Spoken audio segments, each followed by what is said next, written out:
Radio days అనేది woody Allen film. Woody Allen film అంటే comedy లేకుండా ఏ ఫిలిము ఉండదు. నేను చూసిన వాటి ఫిలింలో హిలీరియస్ ఫిలిమ్స్ వుడీ అలెన్ నుంచి ఉంటాయి.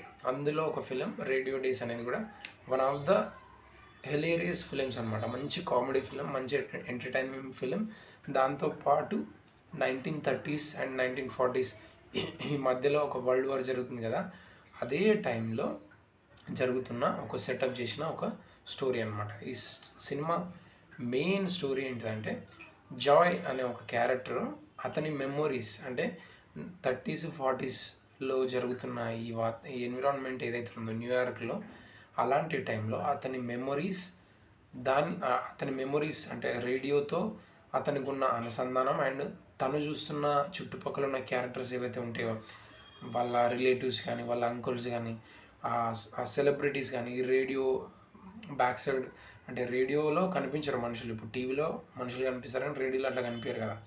సో ఇతని సైడ్ నుంచి ఈ జో క్యారెక్టర్ మెమొరీస్ ఏమన్నాయంటూ వీటిని కవర్ చేస్తూ and at the same time ఈ రేడియోలో పనిచేస్తున్న వాళ్ళ రియాలిటీ లైఫ్స్ ఎట్లా ఉంటాయి అనేది ఈ రెండు పాయింట్స్ని మిక్స్ చేస్తూ తీసిన ఒక సినిమా రేడియో డేస్ అనమాట. ఈ సినిమా ఒక స్ట్రక్చర్ని ఫాలో అవ్వదు, ఎందుకంటే చాలా క్యారెక్టర్స్ ఉంటాయి, అన్ని క్యారెక్టర్స్ని ఫాలో అవుతుంటుంది. మెయిన్గా వచ్చేసి ఈ జాయ్ డ్రీమ్స్ అండ్ ఈ రేడియో సెలబ్రిటీస్ ఎవరైతే ఉన్నాయో వాళ్ళ క్యారెక్టర్స్ అండ్ ఈ జాయ్ క్యారెక్టర్స్ ఏదైతే చెప్పినామో ఇతని చుట్టుపక్కల ఉన్న ఆంటీస్ అంకుల్స్ ఎవరైతే ఉంటారో వాళ్ళ క్యారెక్టర్స్. బట్ వీళ్ళందరికీ ఫండమెంటల్గా ఉన్న ఒక బ్యూటిఫుల్ ఇదేంటంటే ఒక స్లాప్ స్టిక్ కామెడీ అనమాట. వీళ్ళందరి వుడీ అలెన్ దాంట్లో నాకు చాలా బ్యూటిఫుల్గా నచ్చింది ఏదంటే అన్ని క్యారెక్టర్స్ కూడా ఏదో ఒక డిఫెక్ట్ ఉంటుంది. అంటే డిఫెక్ట్ అంటే ఒకరికి స్మోకింగ్ ఉండడం, ఒకళ్ళు లావుగా ఉండడం, లేదంటే ఒకళ్ళు మాటల్లో డిఫరెంట్గా ఉండడం, ఇలాంటి ఒక నేచర్ ఉంటుంది వీళ్ళందరి లోపల. అంటే ఇన్బిల్ట్గానే ఒక కామెడీ ఆస్పెక్ట్ అనేది ఆ క్యారెక్టర్స్లో ఉంటుంది అనమాట. సో దాని నుంచి ఇతని స్టోరీ దానికి యాడ్ చేసినప్పుడు ఇంకా హిలేరియస్గా ఉంటుంది అండ్ ఇంకా చాలా బ్యూటిఫుల్గా ఉంటుంది. మనం చూసినప్పుడు అసలు ఎక్కడ కూడా అసలు కొన్ని చోట్ల కామెడీ అయితే ఇంకా వన్ ఆఫ్ ద బెస్ట్ అనమాట. అసలు ఒక సీన్ అయితే అసలు మామూలు ఉంటుంది. అంటే ఒక పేరెంట్స్ ఇద్దరు ఉంటారు, వాళ్ళిద్దరు ఆ కొడుకుని తీసుకెళ్ళి ప్రిన్సిపల్ దగ్గర తీసుకెళ్తే ప్రిన్సిపల్ కొడితే నువ్వు కొట్టద్దు నేను కొడతా అని చెప్పేసి అలా డాడీ కొడతాడు, అలా డాడీని కొట్టద్దు అని చెప్పేసి వాళ్ళ మమ్మీ కొడతాడు. మొత్తానికి జాయ్ క్యారెక్టర్ ఎవరైతే ఉన్నారో అతన్ని అందరు కలిసి కొడుతుంటారు అనమాట. సో చాలా ఇన్సిడెంట్స్ ఉంటాయి ఈ సినిమాలో. అంటే లవ్లీ క్యారెక్టర్స్. అంటే మనం 1930s 40sలో ఆ రేడియోతోని ఆ ప్రజలు అంటే అప్పుడున్న ఒకే ఒక ఎంటర్టైన్మెంట్, ఒకే ఒక ఎస్కేపింగ్ రియాలిటీ ఏంటంటే రేడియో అనమాట. ఆ రేడియోని ఎట్లా పీపుల్ అడోర్ చేసిరు అంటే ఎంత ఇష్టపడ్డారు.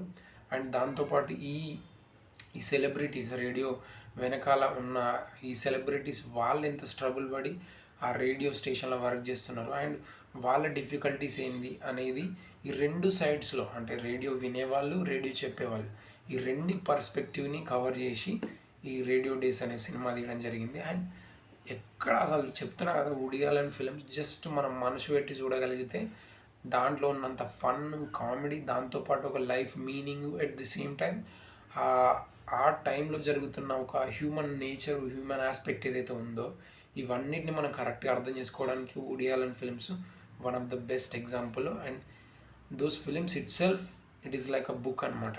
మనం ఆ ఫిలిం చూస్తున్నప్పుడు ఒక డాక్యుమెంటరీ, ఒక బుక్ అండ్ ఒక ఎన్విరాన్మెంట్ కరెక్ట్గా మనం ఏమంటారు మనం ఒక విషయం గురించి తెలుసుకోవాలనుకుంటే ఒక సర్టన్ ఫిలిం కనుక ఆ వుడీ అలెన్ ఫిలిం కనుక తీసుకుంటే ఆ నేచర్కి, ఆ కాన్ఫ్లిక్ట్ అంటే ఆ స్టోరీకి సంబంధించి ప్యూర్గా ఒక ఏమంటారు ఫన్నీ వేలో, అంత డిఫికల్ట్ ఎమోషనల్ డ్రామా కాకుండా అంత సింపుల్ వేలో చెప్పి ఒప్పించగలిగే సినిమా ద రేడియో డేస్ అనమాట. నాకైతే అసలు మామూలు హిలేరియస్ అనిపించదు. అంటే చాలా బ్యూటిఫుల్ క్యారెక్టర్స్ ఈ ఫిలింలో, అసలు వెరీ వెరీ బ్యూటిఫుల్. అండ్ నాకైతే పిచ్చిగా నచ్చింది. చూడండి మీరు కూడా, మీకు కూడా నచ్చే అవకాశం ఉంది. చూద్దాం, వన్స్ మీరు చూసిన తర్వాత ఎట్లా ఉందో మీరు కూడా చెప్పండి, అప్పుడు నాకు కూడా అర్థమవుతుంది, నేను కూడా చూసి తెలుసుకోవడానికి ఉంటుంది. So that's it. Thank you for watching. Do subscribe if you are willing to do. That's it. Thank you.